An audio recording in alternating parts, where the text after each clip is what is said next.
নমস্কার বন্ধুরা, রুনিয়ের মম কিচেনেই আপনাদের স্বাগত। আশা করি সবাই ভালো আছেন। আজ আমি আপনাদের সঙ্গে শেয়ার করব গাজর দিয়ে তৈরি একটি নতুন ধরনের মিষ্টি রেসিপি। গাজর দিয়ে তো আপনারা অনেকেই অনেক রকম রেসিপি বানিয়ে খেয়েছেন। একবার এইভাবে গাজরের রসমালাই বানিয়ে খেয়ে দেখুন কতটা টেস্টি হয় খেতে। ইনস্ট্যান্টলি বানিয়ে নেওয়া যায় আর এতটাই নরম হয় যে মুখে দিলেই কিন্তু একেবারে মিলিয়ে যায়। শীত চলে যাওয়ার আগে অবশ্যই এইভাবে একবার গাজরের রসমালাই বানিয়ে নিন। আশা করব আজকের এই রেসিপিটা আপনাদের ভালো লাগবে।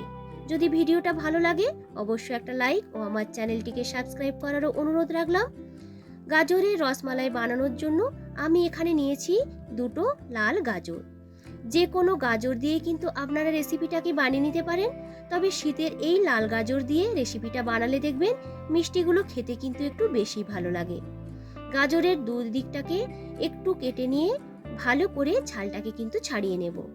গাজরগুলোকে প্রথমেই আগে ভালো করে ধুয়ে নিয়েছিলাম। এরপর ওই দুটো গাজর থেকে একটা ছুরি দিয়ে এইভাবে টুকরো টুকরো করে পিস করে নেব। আপনারা ছোট বড় যে কোনো মাপেই কিন্তু পিস করে নিতে পারেন। এরপর টুকরো করে নেওয়া ওই গাজরগুলোকে নিয়ে নেব একটি মিক্সি জারের মধ্যে। এর সাথে দিয়ে দিলাম ছোট কাপ মেপে 1 কাপ মতো চিনি। মিষ্টির পরিমাণটা আপনারা আপনাদের প্রয়োজন মতো কম বেশি করে নেবেন। ফ্লেভারের জন্য এখানে দিয়ে দিলাম 3টে এলাচ আর দিয়ে দেব সেম কাপ মেপে 1 কাপ মতো দুধ। একটা স্মুথ পেস্ট তৈরি করে নিতে হবে। হাতে একটু সময় নিয়ে কিন্তু পেস্টটাকে তৈরি করে নিতে হবে। চেষ্টা করবেন এই পেস্টটার মধ্যে যাতে কোনো রকম গোটা গাজর বা গাজরের কোনো টুকরো না থাকে। তো দেখেই বুঝতে পারছেন যে কত স্মুথভাবে পেস্টটা তৈরি হয়েছে। ওই পেস্ট থেকে ডো তৈরি করে নেওয়ার জন্য প্যানের মধ্যে দিয়ে দিলাম 1 টেবিল চামচের মতো ঘি। ঘিটা যখন পুরোপুরি মেল্ট হয়ে যাবে এর সাথে দিয়ে দেব তৈরি করে রাখা গাজরের পেস্টটাকে। ওপর থেকে দিয়ে দেব সামান্য পরিমাণ একটু নুন। যে কোনো মিষ্টি জিনিসে নুন দিলে মিষ্টিগুলো খেতে কিন্তু একটু বেশি ভালো লাগে। গ্যাসের ফ্লেমটাকে এরপর লোতে করে দিয়ে ঘিয়ের সাথে গাজরের পেস্টটাকে বেশ কিছুক্ষণ ভেজে নিতে হবে। 2 থেকে 3 মিনিট ভেজে নেওয়ার পর দেখতে পাবেন গাজরের কালারটা কিন্তু অনেকটাই চেঞ্জ হয়ে যাবে। এই সময় এর মধ্যে দিয়ে দিলাম 3 থেকে 4 টেবিল চামচের মতো ড্রাই রোস্ট করে রাখা সুজি। এখানে আমি মিডিয়াম দানার যে সুজিটা হয় সেটাই ব্যবহার করেছি। এর সাথে দিয়ে দিলাম 2 টেবিল চামচের মতো পাউডার দুধ। আবারও সমস্ত কিছু দিয়ে ভালো করে ডোটার সাথে এইভাবে মিক্সড করে নিয়ে রান্না করে নিতে হবে যতক্ষণ না পর্যন্ত ডোটা বেশ একটু শুকনো শুকনো হয়ে আসে আর ডোটা প্যানের গা থেকে ছাড়া ছাড়া হয়ে না আসে। তো আরও প্রায় 3 থেকে 4 মিনিটের মতো ভালো করে রান্না করে নেওয়ার পর এর সাথে দিয়ে দেব আরও হাফ টেবিল চামচের মতো ঘি। ডোয়ের সাথে ভালো করে ঘিটাকে মেখে নেব। তো দেখুন ডোটা কিন্তু প্যানের গা থেকে বেশ ছাড়া ছাড়া হয়ে এসেছে। এরপর নামিয়ে ঠান্ডা হওয়ার জন্য রেখে দেব একটি প্লেটের মধ্যে। ডোটা ঠান্ডা হতে থাক। এই সময় রসমালাইয়ের জন্য দুধটাকে কিন্তু আমি বসিয়ে দেব। এখানে আমি হাফ লিটার মতো দুধ নিয়েছি। আপনারা আপনাদের প্রয়োজন বুঝে দুধের পরিমাণটাকে কম বেশিও করে দিতে পারেন। গ্যাসের ফ্লেমটাকে লোতে রেখে দুধটাকে এইভাবে জাল দিয়ে একটু কমিয়ে নেব।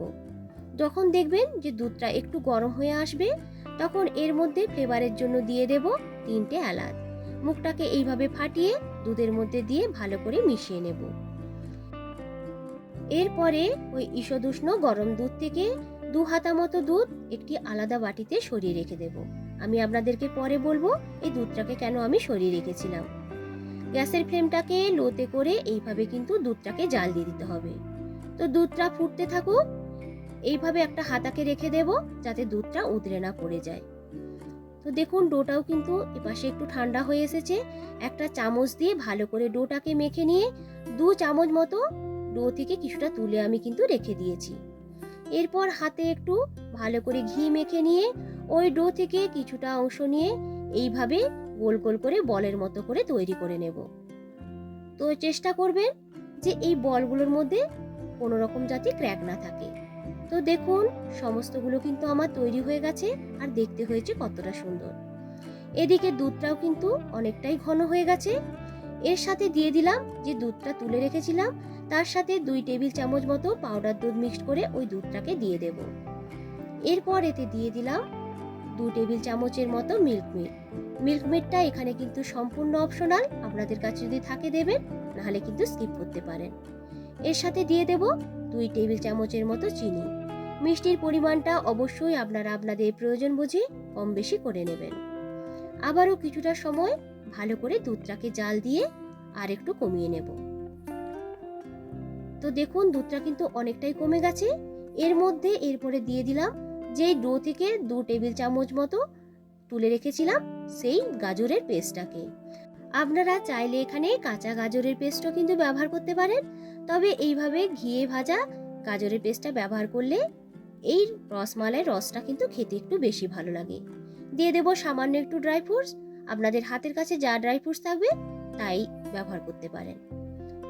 তো দেখুন দুধটা কিন্তু একটু ঘন হয়ে এসেছে, তবে খুব বেশি কিন্তু ঘন করব না, তাহলে মিষ্টিগুলোর ভেতরে রসটা কিন্তু ঢুকবে না।